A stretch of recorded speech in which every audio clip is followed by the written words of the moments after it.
Andam na ba mo para sa Ultimate Accommodation Showdown?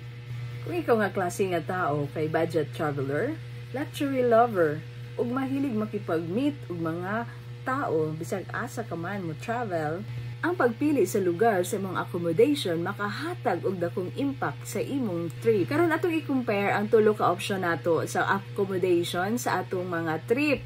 Kana ang hotel, Airbnb o hostel. So asa ang pinakaangay para sa imuha? Karon atong subayon ang mga pros and cons sa mga accommodation nga pwede nimo ang gamiton sa sunod nimong adventure.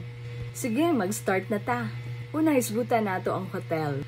Isa-isa ho nato kung anong popular kaayo ni sa mga travelers. Unahon ako discuss kay ang pros sa hotel. Classic ni nga accommodation og naay mga reason kung anong popular kayo ang hotel.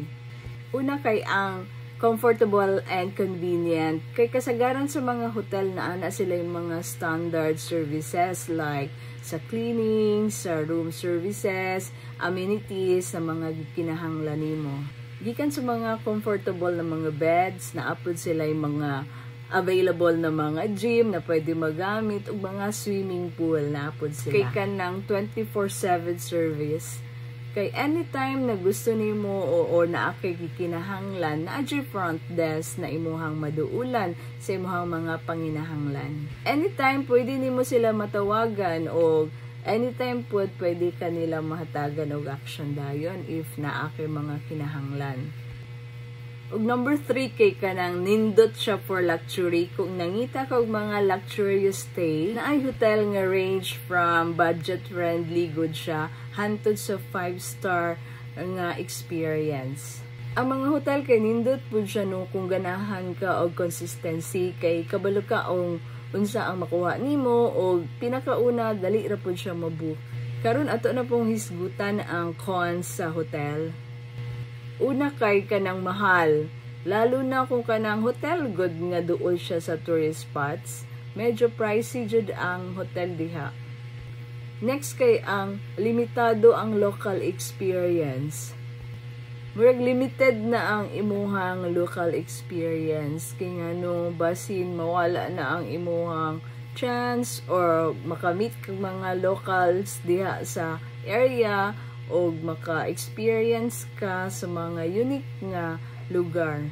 Ikatulo kay walay local feels kay kasagaran mo sa mga hotels kay sterile lang ba human wala kay connection sa local culture lalo na ka ng mga dagko na nga chain of hotels. Sunod na po nato nga hisgutan kay kaning Airbnb na kung asa nagkasikat na ni karon og mas nailhan na siya.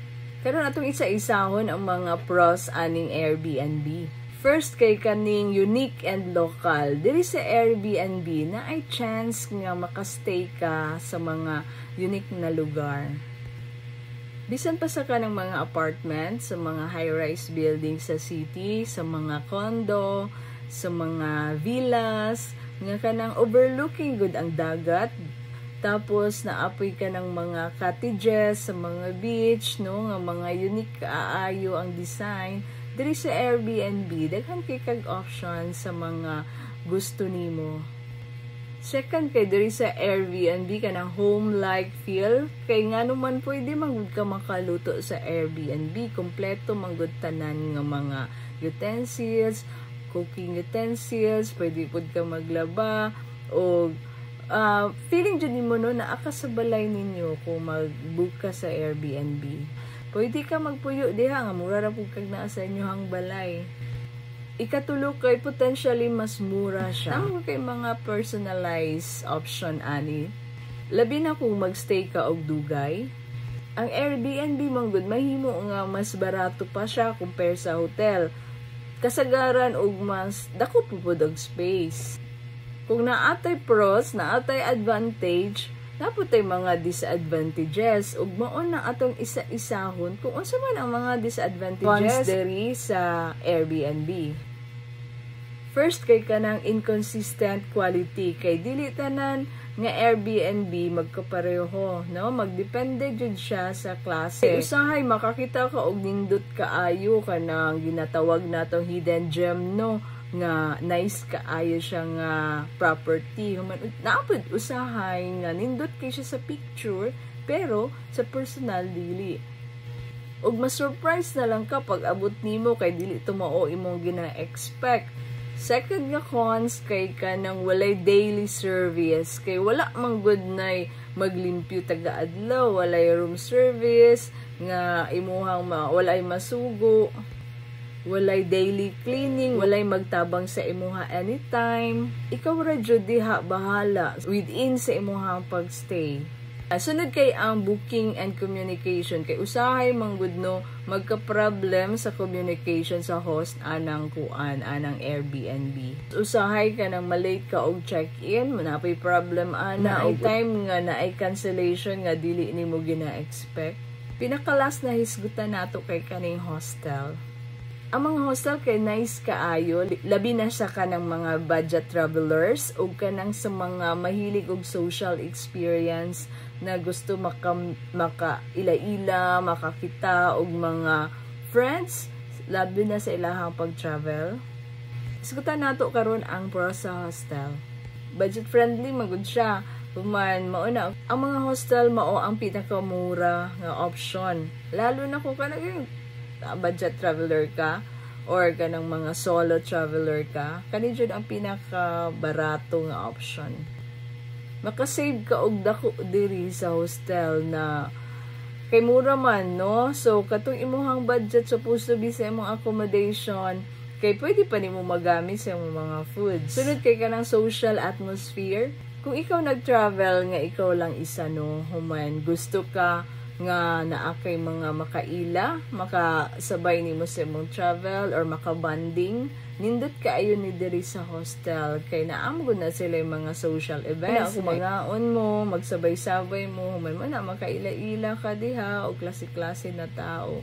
Kung ikaw nga klase nga tao, nindot kaayo ning hostel para sa imuha. Sunod kay maayo kaayo ang hostel sa mga short stays. Kutahay magstay lang ka diha og one night lang or kadali lang kay mobalhin na pug kaglaing lugar, pwede ra kaayo sa hostel. Ang mga hostel kay angay jud siya, no, maayo jud kay siya sa mga tao nga mahilig makipag-socialize. Pero dili mo gud tanang tao ingon ana, no? So tan-awon nato karon ang cons diri sa hostel. Una nga disadvantage sa hostel, no, kay walay privacy. Kay nga naman kuan magud mo ana naka bunk bed manggod siya. So sa isa ka room, daghan kay dito nga double deck. Daghan kaayo diha klase-klase nga tao. Kung ikaw klase nga tao nga dili ka gusto ingon ana, dili ka gusto samok, dili ka gusto saba kay kuan man na diha sagol-sagol naman na tanang tao. Kung ka na sa dorm, no, naka-share manggod mo ana sa isa ka room. Kung dili ka ganahan nga kanang saba kaayo, ma-disturb ka sa tulog nimo, dili ka ganahan o wala kay personal space, murag dili ni para sa muha ang hostel. Kay ganang shared facilities, no, kani sa hostel daghan man mo, no, shared man na tanan, daghan kaayong tao diha sa hostel. So shared tapod mo sa bathroom, sa kitchen, sa mga facilities nga naa diha sa hostel, abot-abot mo ana, lalo na kung kanang mga peak hours, lalo na kanang ting breakfast, ting lunch o ting dinner, ana daghan jud kaayong mag-abot-abot. Sunod kanang varied quality, no, dili tanan pare-pareho ang quality sa hostel. Naay kanang maayo, nindot, limpyo, naapod uban nga dili kaayo or dili kay kapasar sa imong taste kay lailahi ang quality sa matag hostel. So mao tanan ang advantage and disadvantage sa hotel, Airbnb and hostel. Ang hotel kay maayo siya, no, for comfort, kung nangita kag comfort, kay nang consistency nga imong mga ginapangita kanang perfect jud, nindot jud pang 5-star hotel or depende sa imong taste diri ka sa hotel. Sa Airbnb pod, kung gusto ka kanang home-like feel lang, murag naa lang ka sa inyong balay, tapos gusto ka makipag-connect sa mga locals, nindot pod kaayo ang Airbnb. Ang hostel kay perfect kaayo ni sa mga budget travelers o kanang mga klase nga tao nga gusto makipag-socialize. Depende jud na siya sa imuhang budget, sa imuhang travel styles, o unsa ang imuhang gusto nga ma-experience within sa imuhang travel. Kung nangita gani ka og luxury experience, kanang local feel, home feel like, o gusto ka makipag-socialize, gusto ka makipag-meet og mga friends, daghan kitag options diri. So comment lang sa baba kung unsa man imong gusto nga accommodation kung ikaw mag-travel. Ug ayo kalimot sa pag-share ani nga video kung kani nakatabang sa imuha nga mag-decide unsa man imuhang gusto nga accommodation. And please follow for more travel tips. Thank you.